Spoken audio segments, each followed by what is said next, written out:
Hello, Lucky Star fans, 77 fans. Recently, I've read the novel List of the Lost by Smith's frontman Morrissey. And this book is actually worse than you can imagine. This book fails at being a novel. The plot is non-existent, the writing here is awful, the book has no chapters, the novel doesn't even want to be a novel at times. Morrissey keeps on interrupting the story to, start writing an argumentative essay about topics that he likes. This book doesn't even work as a book. And I love it.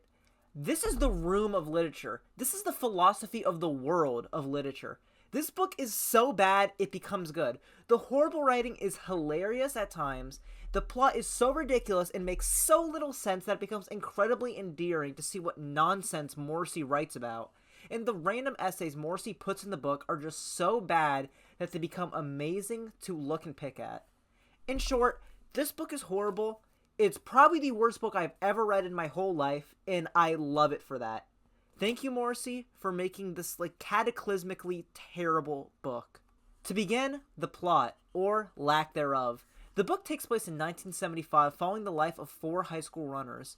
And, by the way, the time period that this book is set in has absolutely nothing to do with the book. Morrissey does not utilize the fact that this is in the 90s at all. And you're going to be shocked at how many times Morrissey is able to restate that this book is about 4 high school runners. He restates this in the novel so many damn times in the first 20 pages. And he describes them running in the worst possible ways too. This is how he first describes the boys running, okay? Our 4 boys have no hidden disappointments, for they equally bear the gift of hip-to-ankle idolized speed. Their bodies, calmly narcissistic ass-to-the-grass instruments, commingled to become, as they now knew they were, America's most sovereignly feared college relay team, with a unity that could send shivers through any braying jackass who might be a fool enough to doubt them. The hell? Why are you describing like this? Hip-to-the-ankle idolized speed? Ass-to-the-grass instruments? What kind of words is Morrissey using here? And I'm not kidding you. For the first 20 pages, he just reiterates that again and again. And by the way, that example I just brought up, that was one sentence. Get used to that because Morrissey fills this novel full of extremely long run-on sentences. Somebody should have made Morrissey take English 1 again because, geez, he does not know how to use periods in this book. And the first 20 pages are dedicated to Morrissey restating this. That's 10% of the novel. Because, thankfully, this book is only 118 pages long, which is about long enough where, at the end of it, I'm kind of getting tired of how awful it is. So this is a perfect length for this book. But anyway, once Morrissey's done explaining that they are indeed runners, one of the boys named Ezra meets this girl called Eliza. Yes, this is the names he gave them. And this is the start of a romance between them. Because this book does indeed have romantic elements, and they are terrible. This is a real dialogue, and they are terrible. This is a real dialogue between Ezra and Eliza. I have an old soul, begins Eliza. I am a model of healthy humanity, chops Ezra. Friendship is a waste of time, lobs Eliza. I dream of booze-infused orgy, shoots Ezra. I am a booze-infused orgy, is Eliza's reverse twist. I have a rod of curiosities, topspins Ezra. I can take life as it is and leave it at that, backhands Eliza. I slow down to inspect traffic accidents at the risk of entering another, lies Ezra. You mustn't keep asking yourself why you feel what you feel, is Eliza's drop shot. You get the point. He goes on this for another full page. That is terrible. That is the most corny lines ever. And what are you talking about? Saying I'm a booze-infused orgy. I dream of a booze-infused orgy. That is so, his writing is so bad. And by the way, these are supposed to be high school kids. What high school kid is talking like this? This is so robotic. It's you asked the AI to write this. And it's Morrissey didn't know what he wanted this book to be about. Because there's romantic elements in here. And he just keeps on flipping between all these different genres. And it doesn't make sense together. He flips between romance, sports fiction, argumentative essays, and horror. Which, I'll get to the kind of horror element right now. Because right after the two meet, the 4 boys and her all decide to head over to the forest and roam around there and do whatnot. Where, in this forest, they meet a homeless guy who starts babbling on about nonsense. I kid you not, it's basically it's like reading one of Kanye's tweets. Anything that he says is completely pointless and is completely nonsensical and you just shouldn't read it. I skimmed through it. I'm gonna be honest, I skimmed through it because I'm telling you, like, it's just full-on pages of just, like, pure nonsense. He's just like, which one of us doesn't die? And if someone steals my brains, what does it matter to those who aren't involved? Sexual morality is just an unpleasant excuse to snoop in other people's lives. He just rambles on about these topics on and on for 5 pages, and none of it has any bearing on the plot, and none of it is philosophical at all. This is completely pointless. So, right after he's done rambling for 5 pages straight, the boys accidentally kill him. Yep, and this is where the horror elements come in, because now for the rest of the book, the homeless man will haunt the boys' lives. And this is also where the book becomes extremely incomprehensible.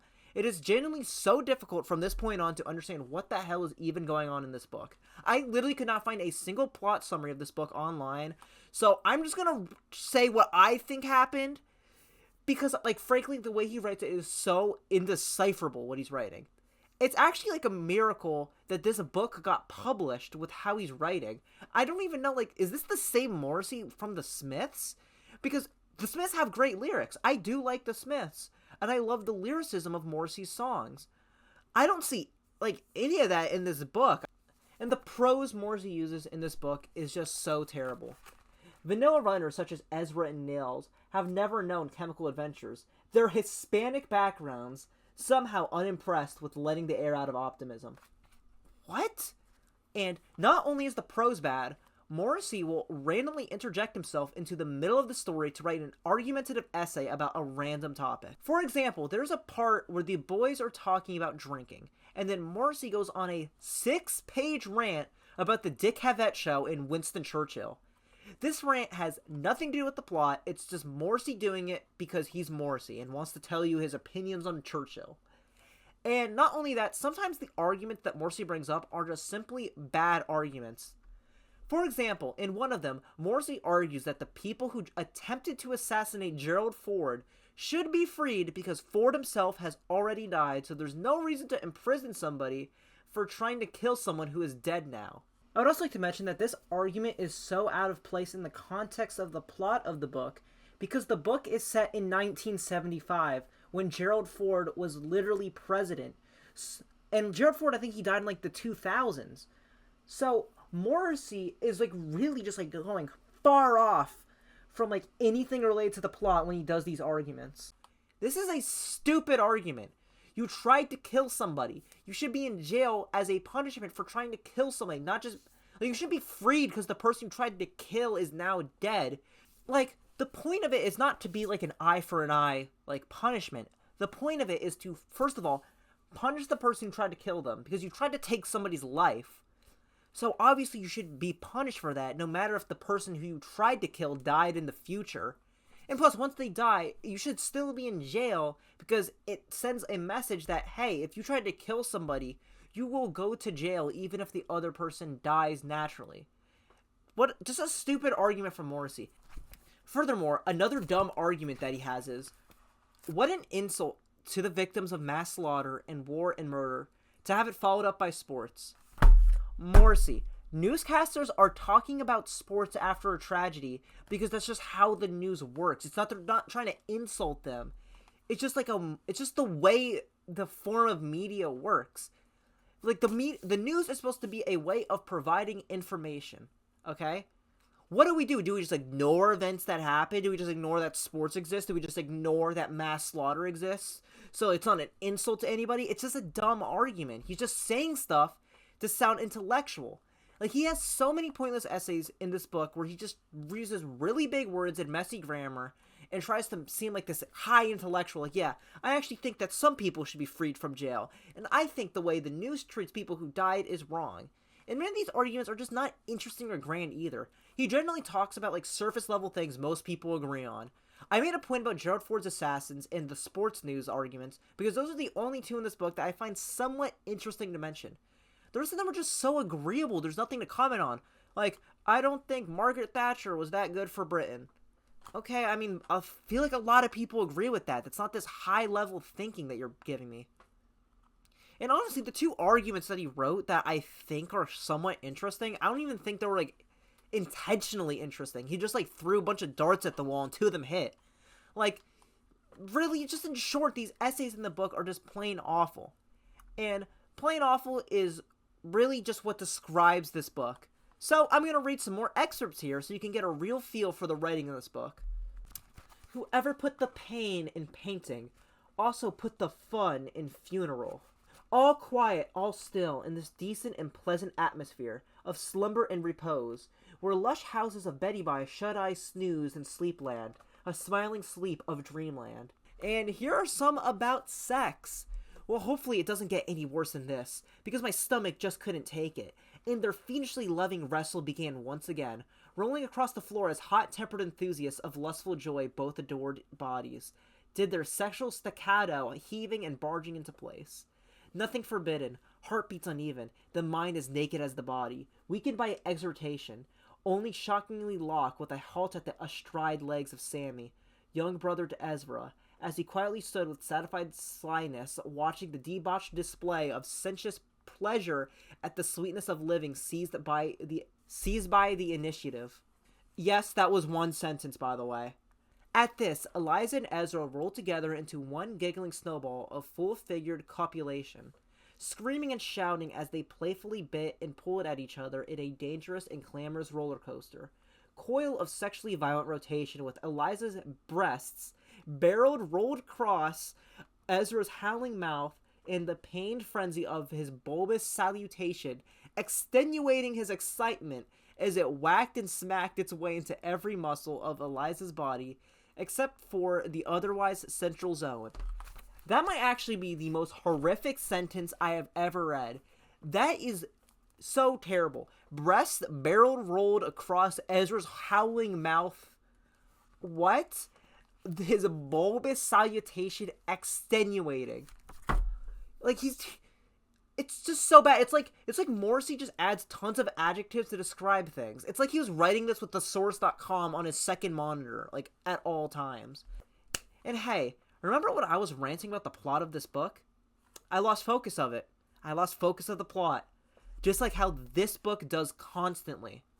But basically, spoiler alert if you want to read this for some reason. All four of the boys start dying, dropping like flies. Some get murdered, some die by natural causes. Nothing too interesting at all. The book ends with one of the boys slowly dying alone in a hospital bed, knowing that all his friends have died. Well, that was pointless. I fail to see any overlying message in this book. I guess it's like, be careful what you do because your mistakes can haunt you in the future. Or maybe like karma, like you have bad karma for accidentally killing somebody. I don't know. This book is so incomprehensible. I don't know. This book is a masterclass in awful writing. Nonsense plot, no message, terrible prose, and lack of any form. This novel fails at even being a novel. I've come to appreciate Morrissey's autobiography. Although I still don't like it, I don't view it as negatively as I did in my video about it. I can get why someone would enjoy this autobiography. I at least gained something from his autobiography. I learned a bit more about his life. Although I think it was bloated, I think the writing was bad, I think it's way too long. At least it functions as an autobiography. This autobiography is indeed an autobiography. This book doesn't even function as a novel. It's a wonder this got published by Penguin. It got published by Penguin. Like, how does that even happen? I guarantee you it's just because he's Morrissey. That's why it got published. But this is terrible. If he was anybody else, nobody would ever publish this novel. This novel is hilariously terrible. It is so bad, it's good. If you have the time to read this book, read it. It does get a little too long, I'll say that. The fun of it does wear off near the end, but the first half of this, it is so bad it's good. It's really enjoyable. Like, enjoyably bad. I'm not saying it's, like, enjoyably good. It's enjoyably bad. It's a 0-star book. It's terrible. If you have the time, read it, because it's very funny how bad it is. Thank you for watching this. Like and subscribe. I might make more like rant type videos like this. Start for more videos. Yeah, I haven't made a video on books in a while. I swear I will get back to that. So yeah, starting off strong. Anyway, thank you and bye-bye. And I at least gained something from this auto. What the fuck can I speak?